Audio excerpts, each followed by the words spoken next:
রহিম আসসালামু আলাইকুম।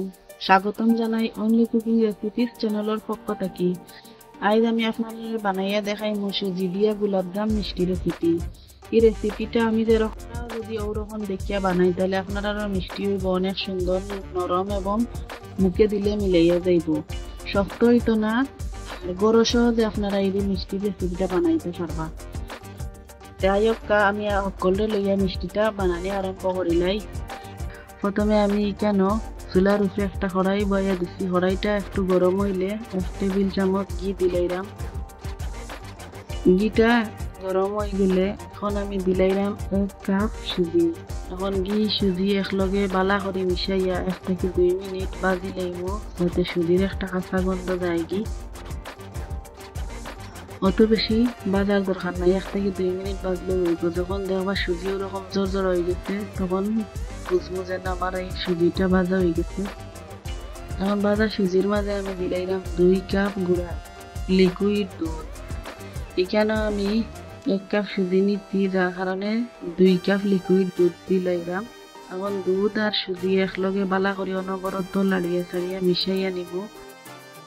মিশাইতে মিশাইতে দেখো যখন আস্তে আস্তে ওরকম একটু শক্ত শক্ত হয়ে আইব, বুঝতে পাররা।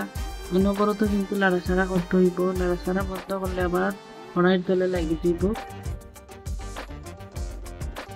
2 থেকে 3 মিনিট ওরকম লাড়াচাড়া করতে করতে যখন ওরকম একটা যে সময় ওই বড় গুল্লা করতে, তখন আরো 1 থেকে 2 মিনিট আমি লাড়িয়ে চাড়িয়ে নেব,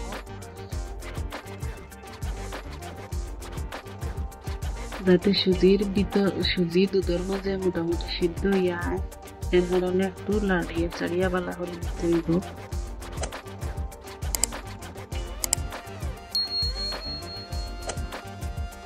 এখন কড়াইয়ের তলানি থেকে আমার এই গুল্লাটা উঠিয়ে হাত লাগে না, তো আমি এখন চামচের মাধ্যমে এখন একটা প্লেটে আমি সুজির গুল্লাটা নামাইয়া নিলাম।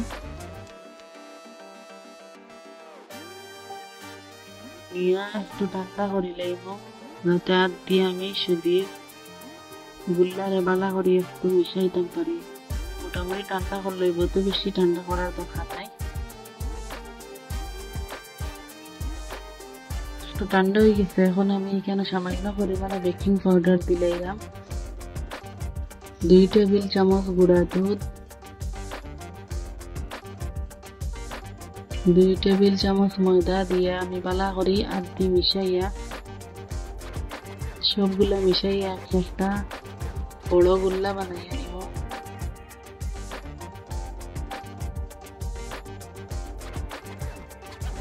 আমার গুল্লাটা বানানি হয়ে গেছে। বালা করে কিন্তু 4 থেকে 5 মিনিট ওরকম করিয়া গুল্লাটা বালা করে মাখিয়ে নিতে হইব।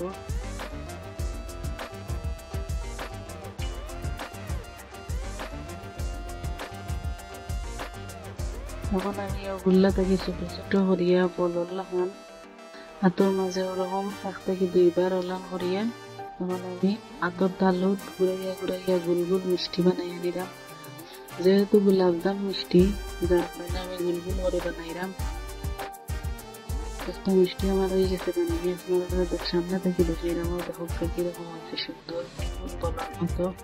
আর একটা মিষ্টি আপনারা দেখাইলাম ওইরকম হাতের মাঝে ঘুরাইয়া, যাতে কোনো বাদি ফাটা ফুটা না থাকে। দেখো কি সুন্দর হয়েছে বলার মতো। ওরকম আমি সবগুলা মিষ্টি বানাইয়া নিব।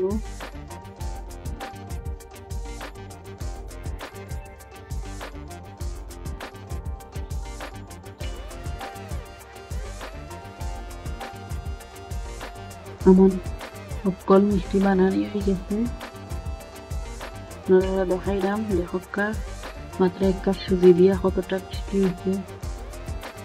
এখন আমি মিষ্টি তেলের মধ্যে ভাজি লাগব। ভাজার লাগে আমি প্যানও তেল মোটামুটি গরম করছি, বেশি গরম করছি না, কিন্তু মোটামুটি একটু গরম আছে তেল। গরম তেলে আমি চেষ্টা করি সবগুলো মিষ্টি দিলাইলাম। আমার দেওয়া হয়ে গেছে মিষ্টিগুলা। কিছুটা তেল গরম হইলে আস্তে আস্তে একটা চামচ দিয়ে আমি ওরকম একটু লাড়িয়ে ছাড়িয়ে দিলাম। একটু বেশি জোরে জোরে লাড়াচাড়া করলে মিষ্টিটা তেলের মাঝে জড়িয়ে হয়ে যাবে, ভাঙতে চাইব। তার কারণে সাবধানে কিন্তু লাড়াচাড়া করতে হবে। যখন দেখবো আস্তে আস্তে কালার আর তখন ওলান ঘুরিয়ে ঘুরিয়ে আস্তে আস্তে লাড়িয়ে ছাড়িয়ে দিল, যাতে সব বাদি একটা সুন্দর কালার হয়।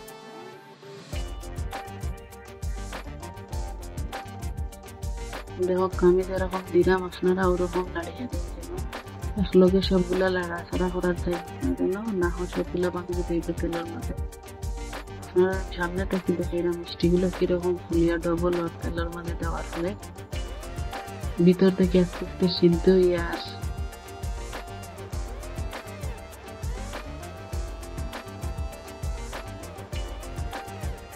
দেখো কি সুন্দর একটা সোনালি কালার আছে। আর একটু আমি কড়া করে ভাজবো।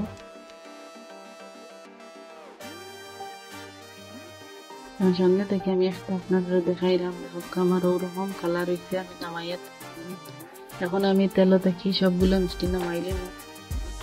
আমার মিষ্টি নামাইয়া আস্তে আস্তে ঠান্ডা হইতে থাকো।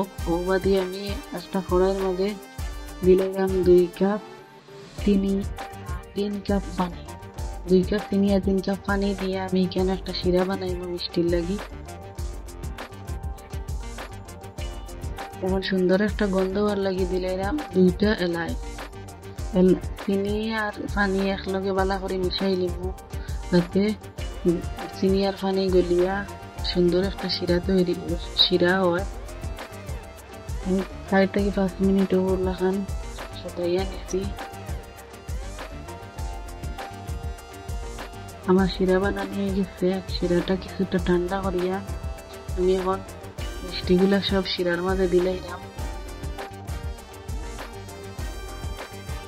দিয়া পালা করে চামচ দিয়ে একটু লাড়িয়া ছাড়িয়া দিলাম, যাতে সবর গাছ শিরা লাগে। আর 30 মিনিট আমি ঢাকনা দিয়ে ঢাকিয়ে রাখি দিছি। 30 মিনিট পরে আপনারা দেখাইলাম, দেখকটা যে সুন্দর হয়েছে, পুরা রসে ভরা আর ডবল হয়ে গেছে একটা মিষ্টি রস ভিতরে ঢুকিয়া। সামনে থেকে আমি একটা আপনারা দেখাইলাম, দেখিয়াও যে সুন্দর লাগে, খাইতে অনেক মজা। আর এই রেসিপিটা বানাইতে যে সোজা। আপনারা এই রেসিপিটা বাসাত বানাইয়া খাইবা, আর খাইয়া কিরকম হইল আরে কমেন্টের মাধ্যমে জানাইবা। আমি একটা চামচ দিয়ে আপনারা দেখাইলাম কিরকম হয়েছে ভিতরে রস ঢুকিয়া। সকল বালা থাকবা। আসসালামু আলাইকুম, আল্লাহ হাফিজ।